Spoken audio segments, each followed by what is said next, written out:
Hi friends, welcome to my YouTube channel Dhyan Devu. ഇന്ന് ഞാനൊരു ചക്കപ്പുഴുക്കാണ് ഉണ്ടാക്കാൻ പോകുന്നത്. ചക്കപ്പുഴുക്ക് എനിക്ക് നല്ല ഇഷ്ടമാണ്. ഞാൻ ഇടയ്ക്കൊക്കെ ഉണ്ടാക്കാറുണ്ട്. അപ്പോൾ നിങ്ങളും ഉണ്ടാക്കി നോക്കണം. എൻ്റെ മോൻ്റെ ചാനൽ സബ്സ്ക്രൈബ് ചെയ്യണം. അപ്പോൾ അതിനുവേണ്ടി ഞാൻ കുറച്ച് ചക്ക ഇവിടെ എടുത്തിട്ടുണ്ട്. ചക്കച്ചുള കുറച്ച് വലുപ്പമുള്ള ചുളയാണ് ഞാൻ എടുത്തിട്ടുള്ളത്. കുറച്ചേ ഉള്ളൊരു ബൗളിൽ കുറച്ച് ചക്കച്ചുളയാണ്, പക്ഷേ വലിയ ചുളയാണ്.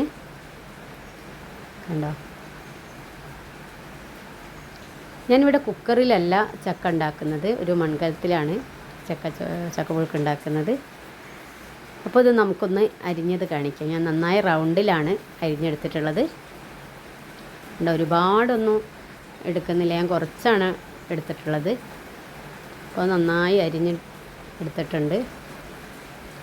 കഴുകുന്നത് അതൊന്നും ഞാൻ കാണിക്കുന്നില്ല, അതൊക്കെ കഴുകി വൃത്തിയാക്കി അരിഞ്ഞതാണ്.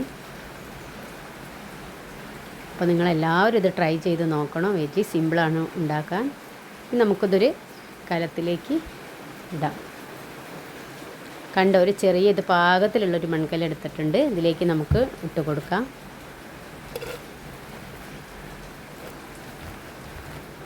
കുറേശ്ശെയായി നമുക്ക് ഇട്ട് കൊടുക്കാം. നമുക്ക് ചക്ക വേവിക്കുമ്പോൾ വെള്ളം മുങ്ങുന്ന തരത്തിലുള്ള വെള്ളം ആവശ്യമില്ല. നമ്മൾ കുറച്ച് വെള്ളമാണ് ഇതിലേക്ക് ആവശ്യമുള്ളത്. നമുക്ക് കുറച്ച് വെള്ളം, ഞാനൊരു ഗ്ലാസ് വെള്ളമാണ് എടുത്തിട്ടുള്ളത്. അര ഗ്ലാസ് വെള്ളം അതിൽ കണ്ടോ, മുങ്ങാൻ മാത്രം എടുക്കുന്നില്ല. അപ്പോൾ നമുക്കിതിലേക്ക് കുറച്ച് ഉപ്പ് ചേർക്കാം. ഞാൻ വേവിക്കുന്നതിന് മുമ്പേ തന്നെ ഇതിൽ കലത്തിലിടുമ്പോൾ തന്നെ ഉപ്പ് ചേർക്കാറുണ്ട്, ഉപ്പും മഞ്ഞളൊക്കെ. എന്നാലേ നമുക്കത് വേവുമ്പോൾ അതിൽ അലിഞ്ഞ് ചേർന്ന് എല്ലാ സ്ഥലത്തും ഉപ്പിൻ്റെ മഞ്ഞളിൻ്റെ ഒക്കെ ടേസ്റ്റ് എത്തിച്ചേരുള്ളൂ. ഒരു സ്പൂണ് മഞ്ഞളും നമുക്ക് ചേർക്കാം.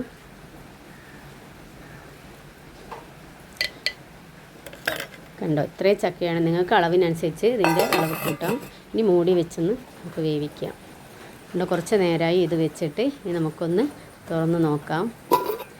കണ്ടോ, വെന്ത് വരുന്നതേ ഉള്ളൂ. ഇപ്പോൾ ഒരു 2 മിനിറ്റ് കഴിഞ്ഞ് ഒന്നുകൂടി തുറന്ന് നോക്കാം. കണ്ടോ, വെന്ത് ആ മഞ്ഞളും ഉപ്പൊക്കെ എല്ലാ സ്ഥലത്തേക്കും പിടിച്ചിട്ട് വരുന്നുണ്ട്. അങ്ങനെ ആവി പോവാത്ത അടച്ച് വെച്ചിട്ടുള്ളൊരു മൂടിയാണ് ഞാൻ യൂസ് ചെയ്തത്. കണ്ടോ, അപ്പോൾ വേഗമാവും. കണ്ടോ, ഒരു 3/4 ഭാഗം സമയത്തോളം വെന്തിട്ടുണ്ട്. കണ്ടോ, നന്നായി. ഇത് പഴഞ്ചക്ക മോഡലുള്ളൊരു ചക്കയാണ്, നല്ല കുഴഞ്ഞ് വരുന്നത്. ഇനി നമുക്കിതിലേക്ക് വേണ്ട സാധനങ്ങൾ എന്തൊക്കെയാണെന്ന് ചേർക്കുന്നത് നോക്കാം. തേങ്ങ, കറിവേപ്പില, പച്ചമുളക്, ചെറിയുള്ളി, വെളുത്തുള്ളി, ഇത്രയും സാധനങ്ങളാണ് ഞാൻ ചക്കപ്പുഴുക്കിലേക്ക് ചേർക്കാറുള്ളത്. ഉണ്ടോ, കറിവേപ്പില നമ്മൾ തേങ്ങയുടെ കൂടെയും ചേർക്കുന്നുണ്ട്, വറവിടുമ്പോഴും ഉപയോഗിക്കുന്നുണ്ട്. അതുകൊണ്ട് നമ്മൾ 2 അല്ലി കറിവേപ്പില എടുക്കുന്നുണ്ട്.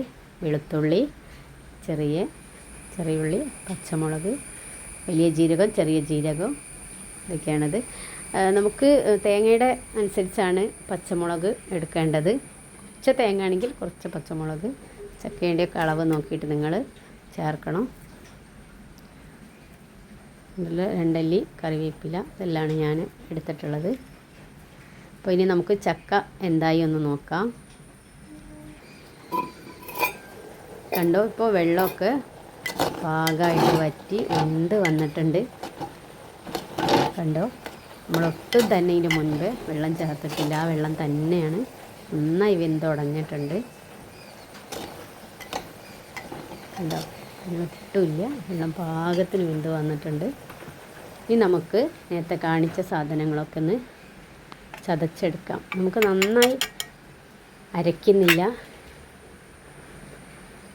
പക്ഷെ കുറച്ച് എൻ്റെ മകൾക്കൊക്കെ നല്ല ലൂസായിട്ടുള്ള ചക്കപ്പുഴുക്കാണ് ഇഷ്ടം. അതുകൊണ്ട് കുറച്ച് ഞാൻ കൂടുതലായിട്ട് അരച്ചെടുക്കുന്നുണ്ട്. നിങ്ങൾക്ക് വേണമെങ്കിൽ ചതച്ചെടുക്കാം. ഓരോരുത്തരുടെ രീതിക്ക് അനുസരിച്ച് ചെയ്യണം. ഇത് എൻ്റെ മോൾക്കും മോനൊക്കെ ചെറുതാണ്, അതുകൊണ്ട് അവർക്ക് കുറച്ച് ലൂസിലാണ് ഇഷ്ടം. അതുകൊണ്ട് ഞാൻ കുറച്ചൊന്ന് അരച്ചെടുക്കുന്നുണ്ട്. പക്ഷേ ഒന്ന് ചതച്ചെടുത്താലും കുറച്ചൊന്ന് ക്രഷ് ചെയ്തെടുത്താലും നല്ല ടേസ്റ്റാണ്. അപ്പോൾ നിങ്ങൾക്ക് നിങ്ങളെ ഇഷ്ടമുള്ള മാതിരി ചെയ്തെടുക്കണം. ചേർക്കേണ്ട സാധനങ്ങൾ ഇവയെല്ലാമാണ്: പച്ചമുളക്, തേങ്ങ, ചെറിയുള്ളി, ചുവന്നുള്ളി, വെളുത്തുള്ളി, ജീരകം, മഞ്ഞൾ, കറിവേപ്പില ഇതെല്ലാമാണ് ചേർക്കുന്നത്. നമ്മൾ നേരത്തെ ചക്കയുടെ കൂടെ കുറച്ച് മഞ്ഞൾപ്പൊടിയുള്ളൂ ചേർത്തത്, അതുകൊണ്ട് കുറച്ചുകൂടി മഞ്ഞൾപ്പൊടി ഇതിൻ്റെ കൂടെ ചേർക്കുന്ന തേങ്ങയിൽ ഇത് നന്നായി ഞാൻ അരച്ച് ചേർത്തിട്ടുണ്ട്. കണ്ടോ, നന്നായി പിടിച്ച് വന്നിട്ടുണ്ട്. കണ്ടോ, പിന്നെ ഒട്ടും തന്നെ വെള്ളം ചേർത്തിട്ടില്ല. തേങ്ങയുടെ ജാറ് ഒഴിച്ചൊരു തുള്ളി വെള്ളം ചേർത്തിട്ടുണ്ട്, അല്ലാതെ നമ്മൾ വേറെ വെള്ളമൊന്നും വെക്കുന്നില്ല. നമുക്കൊന്നൊരു 2 മിനിറ്റ് വേവിച്ചെടുക്കാം. അതാ ഇനി വെന്ത് കഴിഞ്ഞ് ഞാൻ ഇറക്കിയിട്ട് അതൊന്നും ഞാൻ വീഡിയോ കാണിച്ച് ബോറടിപ്പിക്കുന്നില്ല. അതാ ചക്കപ്പുഴുക്ക് റെഡി ആയിട്ടുണ്ട്. നല്ല ലൂസിലാണ് ഉണ്ടാക്കിയിട്ടുള്ളത്, കുറച്ചൊരു ലൂസാക്കിയിട്ടുണ്ട്. മോൾക്കും മോനും അങ്ങനെയാണ് ഇഷ്ടം. അപ്പോൾ ചിക്കൻ കറിയാണ് ഞാൻ കൂടെ